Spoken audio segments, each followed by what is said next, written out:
My name is Jacob Handeli. I was born in Salonika, Greece. I'm a survivor of Auschwitz.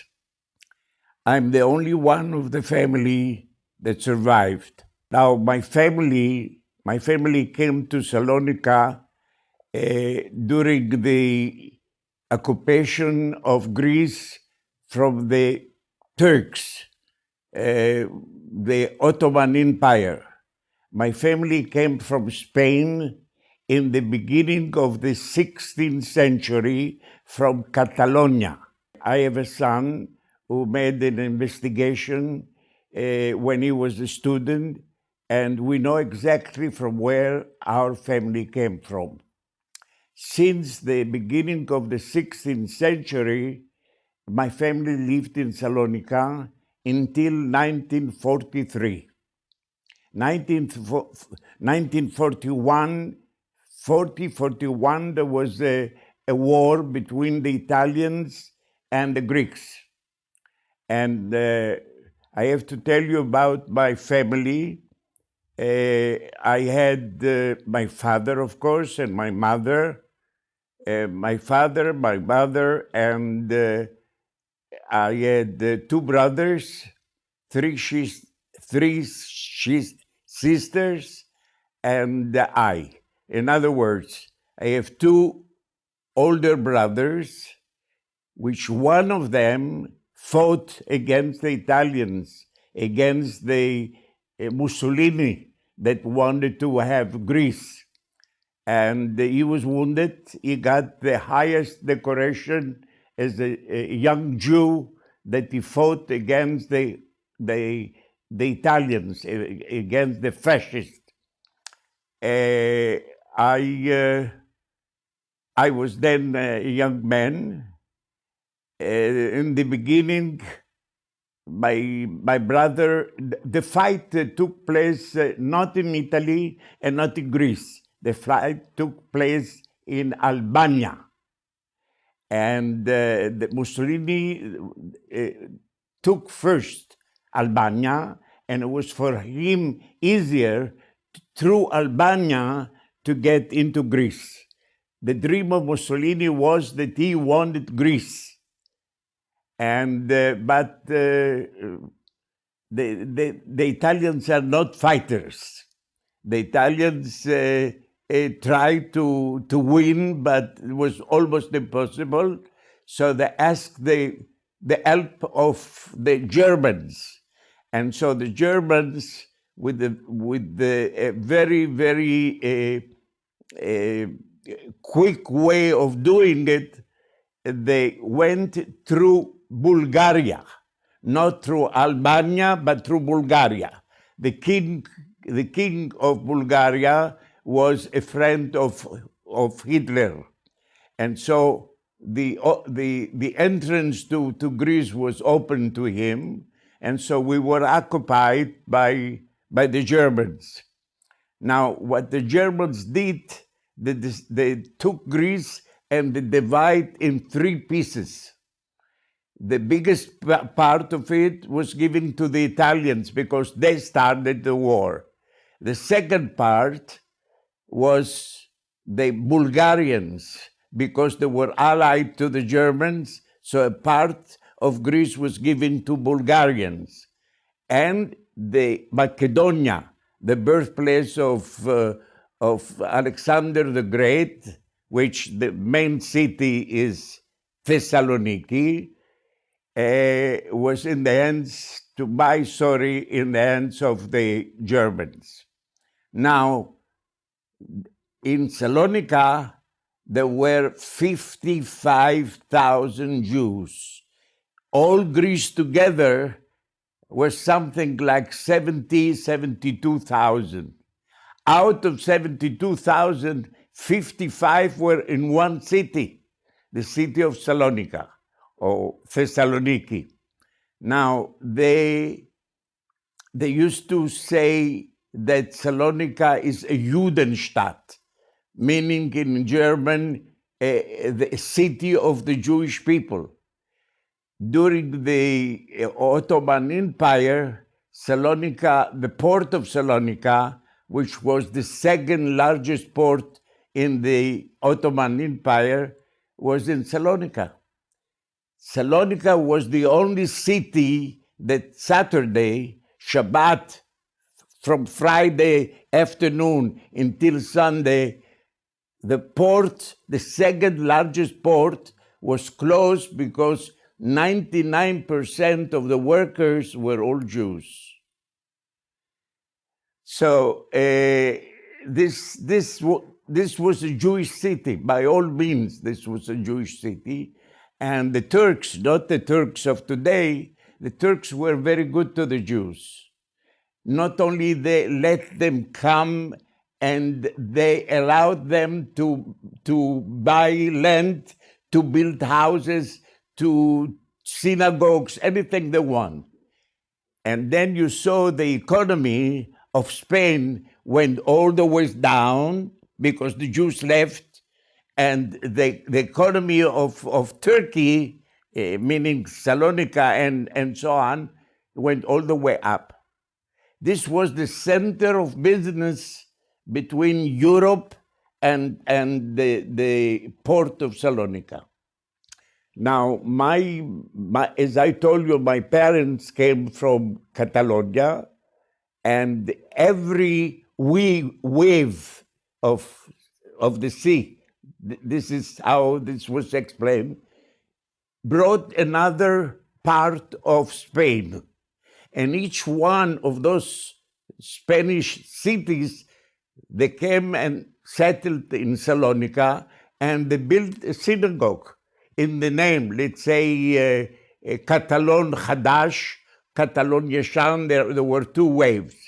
And the Catalon Hadash, my family came. The job of my family was to work in the cemetery. There were two Handelis in Salonika. One of them was a winemaker, which is very important because the Christians and the Jews use wine. And the other Salonika, the other family, my family, you used to be called, we used to say, from which Handeli are you? So I'd say, wine. No, my family came not from wine, but from making the tombs, not the upper part of the tomb. You understand? Only the building of the tomb.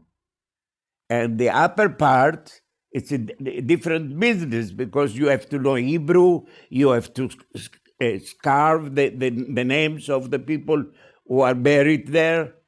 And so this was my family. From this kind of job, my father decided that he is going to go to building material, iron and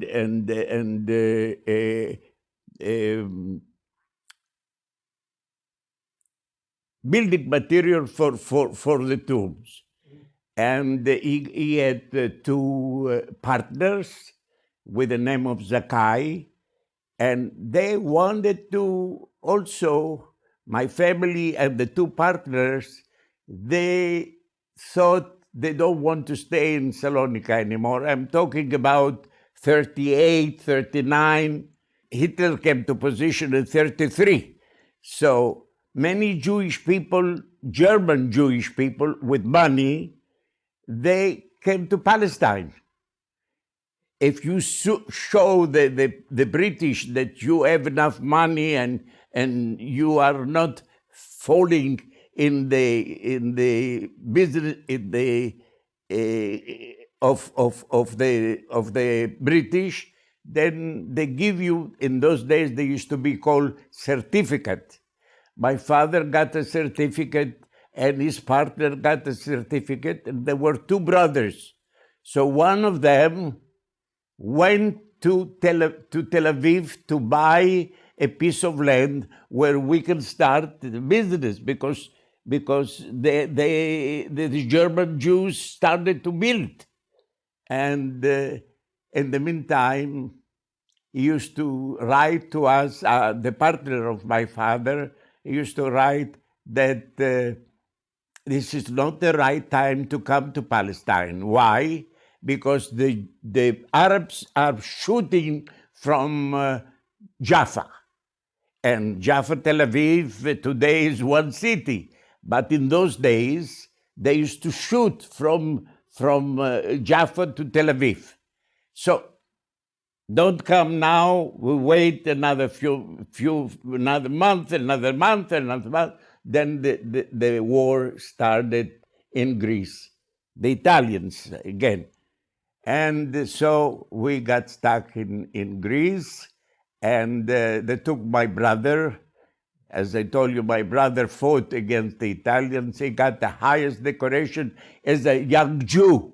When the Germans came to Greece, to Salonika, there were about 40 synagogues in one city, 40 synagogues. And the first thing they did, they put dynamite and blew up all the Jewish synagogues. There is today, if you go and visit Salonika, there's one synagogue left. Why was left? Because this was a very, very hot, very cold winter, and the International Red Cross brought some covers to warm up. People die from cold, and they had no place to put the merchandise that they sent from Denmark and Sweden. And so they came to the Germans and they said, what are we going to do? Give us a place that we can put. So they said, to go and take this synagogue. The synagogue was empty because they stole everything what was inside. And so this synagogue was saved just because they were looking for a warehouse to put the merchandise. I was a student in the gymnasium, the Greek gymnasium. And one day, one of the clerks of the Jewish community of Salonika came and he asked for volunteers to go from one neighborhood, Jewish neighborhood. There were about 5 neighborhoods that there were 90% Jewish, not 100%, but 90%. And we volunteer to get in the morning to the Jewish community, the offices of the Jewish community, and got forms. And with those forms, we used to go from one neighborhood to another. Young boys, a boy and a girl, or 2 boys, never 2 girls. Only a boy and a girl or 2 boys.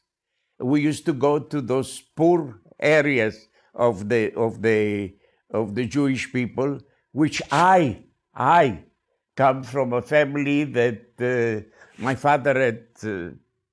We were not millionaires, but we were rich, and so I never saw poverty like when I was a student, who sent me from one neighborhood to another. The Germans wanted to know exactly what every Jew in Salonika has. He has a horse with a carriage. He has is a partner in a house. He is what kind of a bed he has? A wooden bed or a iron bed?